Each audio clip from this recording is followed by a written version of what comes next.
Life.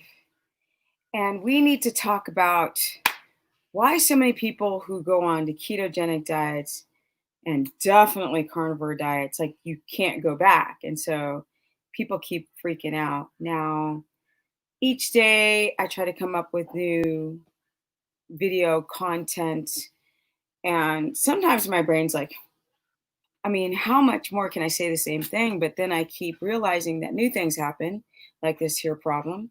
And also, new people keep falling on to this health journey. So, trying to figure out why people could eat broccoli before or an avocado, and then they go carnivore, and then it's done. Like they try to go back and they get bloated and they get a headache.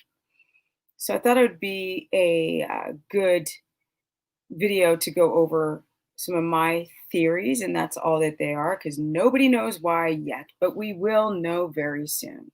And so people often ask me where I get my information from, and I'm like, you the people, because it's the same thing with the Slake media with an F in the front. People say, oh, that's what is it? Um, uh, C theorists.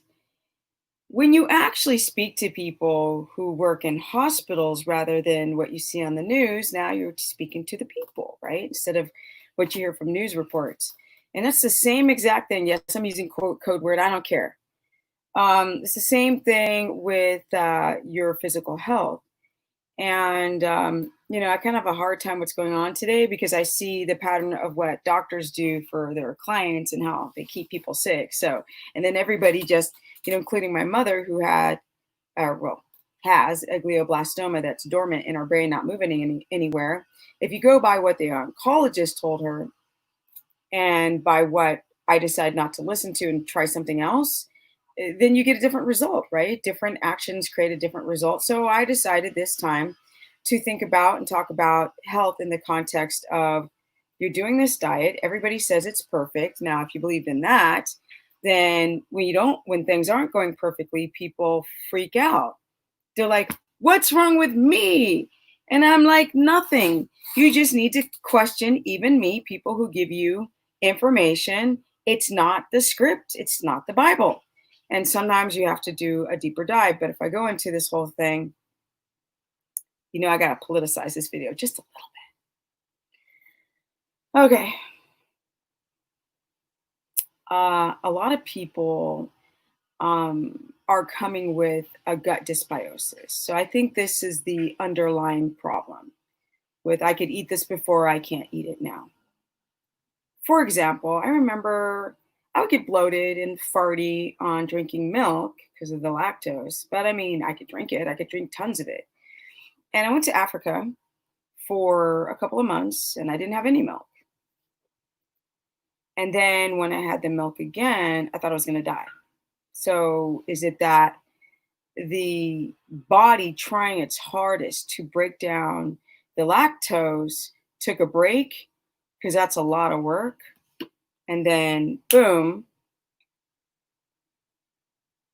the defense isn't there to protect the body. And then the body reveals its true stress on that type of food. So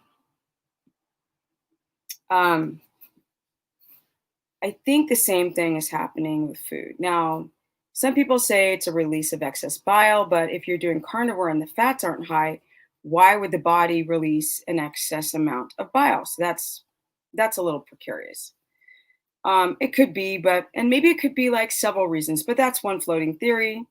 There's the next floating theory of the enzymes to break down whatever, let's say with lactose, the same type of theory that now that I don't have to, my body's lactose intolerant, it doesn't like to break down lactose, but it's trying to.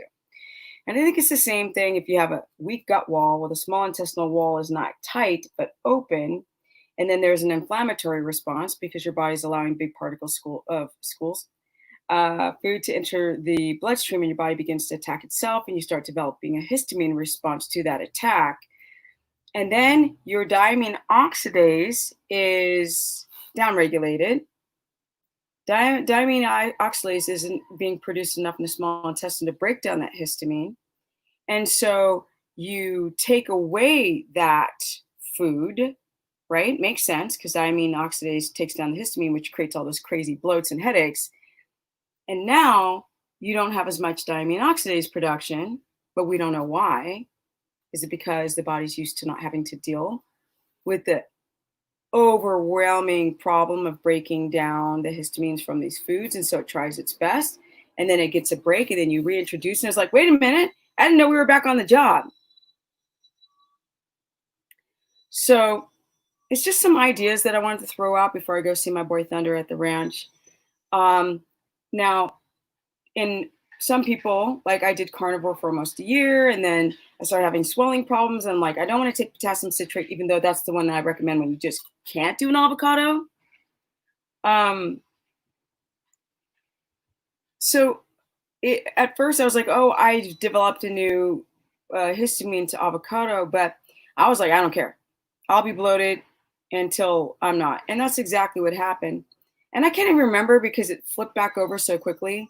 When I started eating back the avocado, I was bloated, and then I wasn't bloated. Now I'm back on avocado and just carnivore. So avocado, carnivore, or avocado keto carnivore because it's high fat. But I say a lot of controversial things.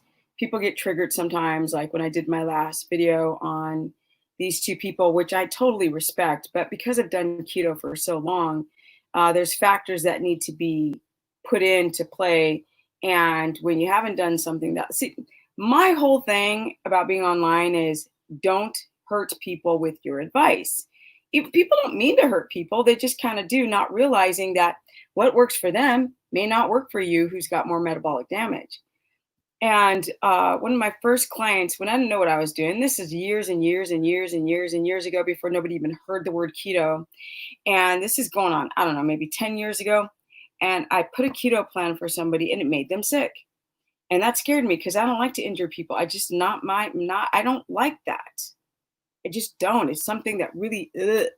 So, in my evolution of coaching people, and the few people that like had electrolyte problems and somebody had to go to the hospital because they were so dehydrated, and the histamine responses that people are having, and I didn't understand histamine back in the day, and so now I'm very, very, very, very careful. And I started being careful years ago when people thought I was being over the top and ridiculous, right? Well, I'm not the top and ridiculous, because I've literally saved people from having serious health issues. I told somebody in I have a keto course group, and it's keto and it's low carb, high fat, and it's carnivore, because I realize not everybody can do carnivore, not everybody can do keto. And so they might have to do carnivore, low carb, high fat, which is taking away standard American diet is out of the equation.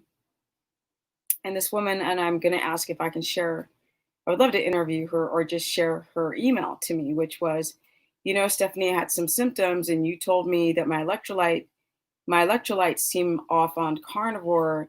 And I went and I said, go and check your GFR to be safe. And I did. And you're right. And I was on the first stage of kidney disease and I had no clue because she didn't have kidney pain. And she was like, I just want to say thank you. And that situation was everything for me. Like, because I'm so careful, I'm actually, my intuition, that third eye in your pineal gland, um, that, that, that concern, it works. And doing this for a long time, even with Sarah Carnivore Yogi, y'all, that's my girl. Go hit this subscribe notification bell right now, because she is a person that is going through what a lot of you guys are going through. Now, I go through stuff too, but people just don't look at me that way. No, ain't nothing I can do about it. They're like, you've never been overweight, and you blah, blah, blah, blah, blah. And even when you tell them that you've gone through stuff, they still don't see it. And so Sarah right now is in the middle of her transformation. So it's really important to watch her evolution right now. But when it comes to this, the concept of being careful is incredibly, incredibly important not to injure yourself. So if you are doing 2 pounds of beef and then you're doing red meat and then your body's not breaking down the purines and uric acid, and your electrolytes are off, and you've got leaky gut, and now your body is just doesn't know which direction to go. And you have to deconstruct everything and go, okay, what can be contributing to, I'm not in ketosis, so that's already an inflammatory reaction. Now I'm eating tons of beef and I didn't before, and that's an inflammatory reaction. And I'm going stress in my life through the charade of Rona. And so then I go to um,